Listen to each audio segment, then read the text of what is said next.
ಸ್ನೇಹಿತರೆ, welcome back. ನೀವು ನೋಡ್ತಿದ್ದೀರಾ ಚೈ ಮೋಟಿವೇಶನ್ ಸ್ಪೀಕರ್ ಯೂಟ್ಯೂಬ್ ಚಾನಲ್. ಇವತ್ತಿನ ಟಾಪಿಕ್ ಏನಂತ ಹೇಳಿದ್ರೆ, ಏನು ಡಿವೋರ್ಸಿಗೆ ಹೋಗ್ತಾರೆ, ಫೈನಲ್ ಡಿಸಿಷನಿಗೆ ತಗೊಳ್ತಾರೆ ಗಂಡ ಹೆಂಡತಿ ಮಧ್ಯೆ, ಒಂದು ಹೊಂದಾಣಿಕೆ ಬರ್ದಿರಾ, ಅಂಡರ್ಸ್ಟ್ಯಾಂಡಿಂಗ್ ಆಗ್ತೀರಾ.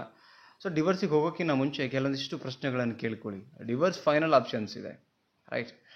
ಅದು ನನ್ನ ಕೈಲಿ ಆಗ್ತಾನೆ ಇಲ್ಲ ಅಂದಾಗ ಅದೊಂದು ಆಪ್ಷನ್ಸ್ ಅಂತೂ ಇದೇ ಇದೆ, ಕರೆಕ್ಟ್? ಇಬ್ಬರು ಡಿವೋರ್ಸ್ ತೊಗೊಂಡು ಬೇರೆ ಬೇರೆ ಬದುಕುವಂಥದ್ದು.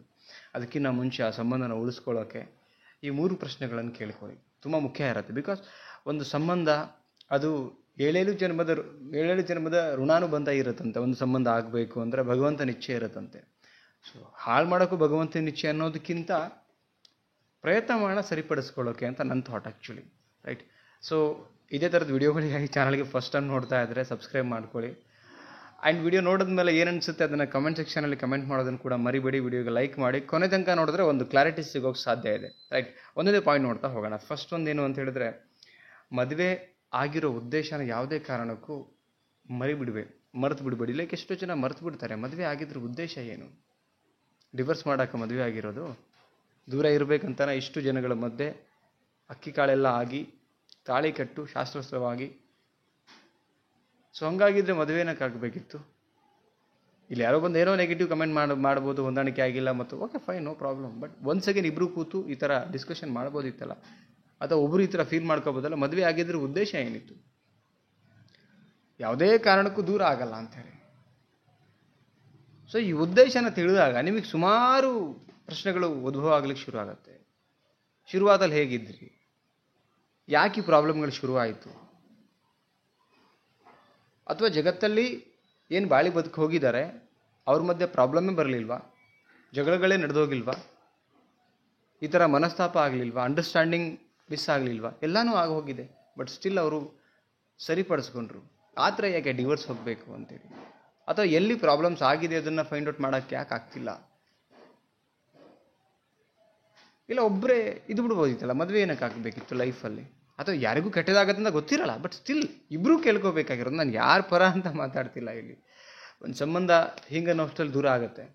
ಆ ಸಂಬಂಧನ ಉಳಿಸ್ಕೊಳ್ಳೋದು ಭಾಳ ಕಷ್ಟ ಇರೋದ್ರಿಂದ ನಾನು ಇದೆಲ್ಲ ಕೇಳ್ಕೊಬೇಕಲ್ಲ. ಒಂದು ಸ್ವಲ್ಪ ಕೋಪ ಎಲ್ರಿಗೂ ಇರುತ್ತೆ, ಸ್ವಾಭಿಮಾನ ಎಲ್ರಿಗೂ ಇರುತ್ತೆ, ಎಲ್ಲ ಥರದಲ್ಲಿ ಎಲ್ರಿಗೂ ಇರುತ್ತೆ, ಇಲ್ಲ ಅಂತ ನಾನು ಎಲ್ಲೂ ಹೇಳ್ತಿಲ್ಲ. ಬಟ್ ಸ್ಟಿಲ್ ಉಳಿಸ್ಕೊಳ್ಳೋಕ್ಕೆ ಮದುವೆ ಯಾವ ಕಾರಣಕ್ಕಾದ್ವಿ? ಉದ್ದೇಶ ಏನಿತ್ತು? ಸ್ವಲ್ಪ ರೀಕಾಲ್ ಮಾಡ್ಕೊಳ್ಳಿ, ರೈಟ್? ನೆಕ್ಸ್ಟ್ ಪ್ರಶ್ನೆ ಕೇಳ್ಕೊಳ್ಳೋಣ. ಎಲ್ಲಿ ತಪ್ಪು ನಡೀತು? ಮದುವೆ ಆದ್ವಿ, ಸಂಸಾರ ಸಾಕ್ತಿತ್ತು, 6 ತಿಂಗಳು, 1 ವರ್ಷ, 2 ವರ್ಷ, 3 ವರ್ಷ ಸಾಕ್ತಾ ಹೋಯಿತು. ಇಬ್ಬರು ಕೇಳ್ಕೊಬೇಕು, ನಾನೇನು ಮಿಸ್ಟೇಕ್ಗಳು ಮಾಡಿದೆ? ವಾದ ಮಾಡೋದ್ನ? ಹೊಂದಾಣಿಕೆ ಮಾಡ್ಕೊಳ್ಳಿಲ್ವಾ?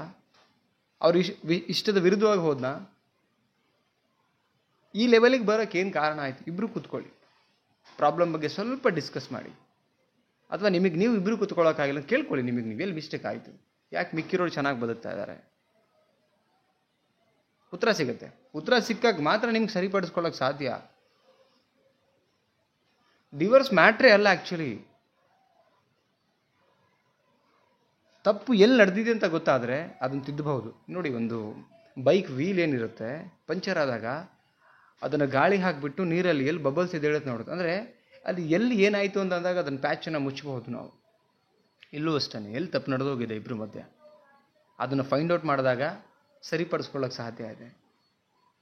ಈ ಪ್ರಶ್ನೆ ತುಂಬ ಮುಖ್ಯ ಇದೆ. ಎಲ್ಲಿ ತಪ್ಪು ನಡೆದೋಗಿದೆ ಅನ್ನೋದನ್ನು ಹುಡ್ಕೊಂಡು ನೆಕ್ಸ್ಟ್ ಬಂದು ಆಗಿರೋ ತಪ್ಪುಗಳ ಬಗ್ಗೆ ಒಪ್ಕೊಳ್ಳಿ. ಇಬ್ಬರು ಒಪ್ಕೊಬೇಕು. ಏನು ತಪ್ಪು ಮಾಡಿದ್ದೀರಾ ಒಪ್ಕೊಳ್ಳಿ. ನೆಕ್ಸ್ಟ್ ಅದು ಆಗದಂಗೆ ಮನಸ್ಸಿಗೆ ಪ್ರಾಮಿಸ್ ಮಾಡಿ, ಆತ್ಮಕ್ಕೆ ಪ್ರಾಮಿಸ್ ಮಾಡಿ, ಜೊತೆಗಿರೋರಿಗೆ ಪ್ರಾಮಿಸ್ ಮಾಡಿ, ಹಂಗೆ ನಡ್ಕೊಳ್ಳಲ್ಲ ಅಂಥೇಳಿ. ಯಾಕೆ ಸಂಬಂಧ ಮತ್ತೆ ಸರಿ ಹೋಗಲ್ಲ? ಆ್ಯಂಡ್ ಈಗೋ ಇಟ್ಕೊಂಡು ಇರಬೇಡಿ, ನಾನು ಸೋಲ್ಬೇಕಾ? ಬೇಡ. ಸಂಬಂಧ ಗೆಲ್ಲಬೇಕು, ಆ ಸಂಸಾರ ಉಳಿಬೇಕು.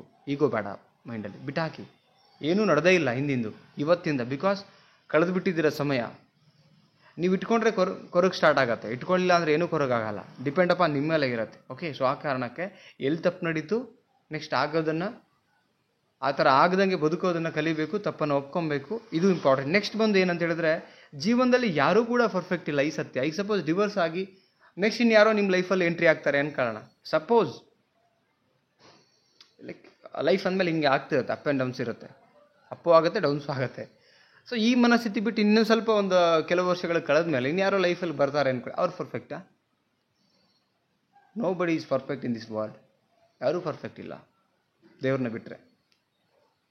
ತಪ್ಪು ನಡೆದೋಗುತ್ತೆ, ನಾವೆಲ್ಲ ಮನುಷ್ಯರು ತಪ್ಪು ಮಾಡೇ ಮಾಡ್ತೀವಿ ಡೆಫಿನೆಟ್ಲಿ. ಸೊ ಇಲ್ಲಿ ಜೊತೆಗಿರೋರು ತಪ್ಪಾದಾಗ ತಿದ್ಕೊಂಡು ಪರ್ಫೆಕ್ಟ್ನೆಸ್ನ ತೊಗೊಬೇಕು.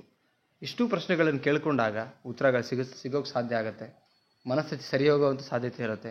ಯಾವುದೇ ಕಾರಣಕ್ಕೆ ಈಗೋ ಕ್ಯಾರಿ ಮಾಡಬೇಡಿ, ರೈಟ್? ಸೋಲೊಪ್ಕೊಳ್ಳಿ. ಆ್ಯಂಡ್ ಒಂದು ಮನೆಯಲ್ಲಿ ಹೆಣ್ಣಿಗೆ ಮಾತ್ರ ಹಠ ಮತ್ತು ಕೋಪ ಎರಡೂ ಇರ್ಕೂಡ್ದು. ಆ್ಯಕ್ಚುಲಿ ಆ ಮನೆಯೂ ಉದ್ಧಾರ ಆಗಲ್ಲ.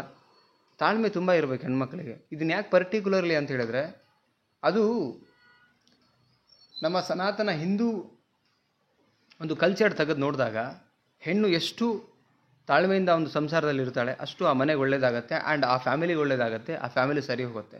ಕೋಪ ಮಾತ್ರ ಮಾಡ್ಕೊಬೇಡಿ. ಗಂಡನ ಕೋಪವನ್ನು ಕೂಡ ತಣಿಸುವಂಥ ಶಕ್ತಿ ಹೆಣ್ಣಿಗಿದೆ. ಸೊ ಇದು ನೆನಪಲ್ಲಿ ಇಟ್ಕೊಳ್ಳಿ.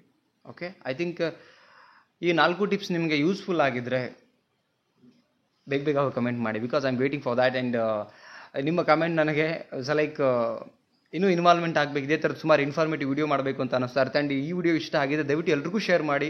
ಇದೇ ಥರ ಸುಮಾರು ವಿಡಿಯೋಗಳು ಬರುತ್ತೆ ಅಂತೇಳಿ. ಯಾವ ಟಾಪಿಕ್ ಮೇಲೆ ವಿಡಿಯೋ ಬೇಕು ಅದನ್ನು ಕೂಡ ಮೆನ್ಷನ್ ಮಾಡಿ ಕಮೆಂಟ್ ಸೆಕ್ಷನಲ್ಲಿ. ಆ್ಯಂಡ್ ಕೌನ್ಸಿಲಿಂಗ್ ಬೇಕು ಅಂದರೆ ಕಾಂಟ್ಯಾಕ್ಟ್ ಮಾಡಿ, ಮತ್ತೊಂದು ಟಾಪಿಕಲ್ಲಿ ಸಿಗ್ತೀನಿ. Thank you so much guys. ನಮಸ್ತೆ.